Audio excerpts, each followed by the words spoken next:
Hello, it's Bob Pandolfo. Welcome to Power Brush with Pandy. Some harness racing picks tonight. It's the North America Cup at Woodbine, Mohawk, race number 11.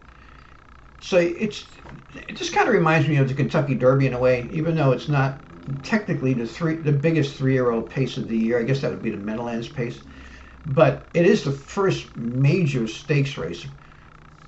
To me, in my opinion, there should be a pacing Triple Crown. It should be the North American Cup, the Meadowlands Pace, and the Little Brown Jug. But I don't know, they just can't seem to get their act together with that. But the reason why it's similar to the Derby is because it's the first big major stakes race.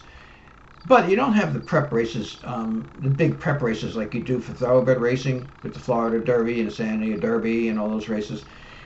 These horses kind of come up to this race sometimes in sire stakes and all different types of races.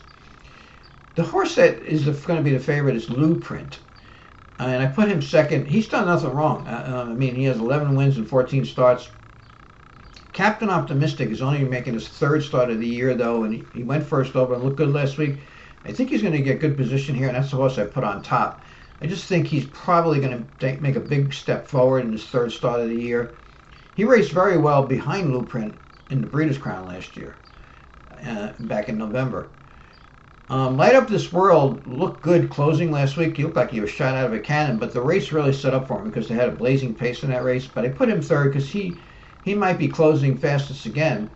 Prince Hal Hanover has to lead from post 9. He's raced well. He has tactical speed. If he can get a spot, he probably has a chance if he can find room then in the stretch. If he has to cut the mile, I think he'll be caught, but he might just, get position and get a good spot. A horse that was interesting was a horse named Madden Oaks. Now this horse, last week he kind of floated out and it looked like he just wanted to get into the flow. But what happened was all of a sudden he just got on the bit. And the driver, Braxton Boyd, really had a handful of horse. He looked like he was afraid that he would choke him down. So he gunned him to the lead, and the pace was insane. So he brushed into this wicked pace. But, he set the pace, this fast pace, and he finished third. He held really well. It was a really surprising effort because coming into that race, it didn't look like he was one of the top colts, but he raced well. The problem is, he has post 10. Post 10 at this track is one of the worst outside posts in harness racing.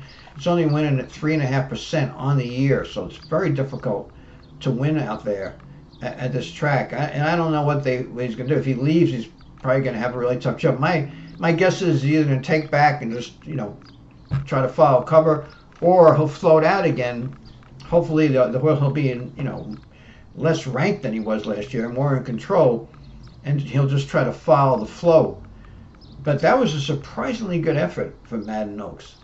But anyway, here's my picks. I put them on my Facebook page, and it's 645-910. I'll put the link down below this video. So they'll be on television tonight on FanDuel, and of course it'll be on the internet also.